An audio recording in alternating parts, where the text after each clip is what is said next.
I'm Glenn Patterson, and this is my 1959 Porsche 356.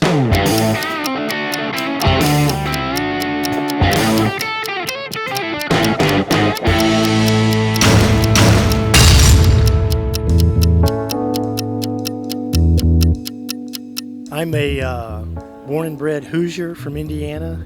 Steve McQueen and James Dean were both born in Indiana, and they were Porsche guys, and so that's how I got my interest in Porsches. I found this car about 20 years ago. It was kind of a basket case, and I spent about 15 years restoring it back to factory spec original. It's a numbers matching car, and it doesn't look original right now because when the COVID-19 thing hit, I didn't have a lot to do, and so I decided I was going to make a mild outlaw out of it. So I just basically did bolt-on, bolt-off changes to it, put different wheels on it, some decals and so forth, and different seats and different floor wells and treatment and various things, and that's the car.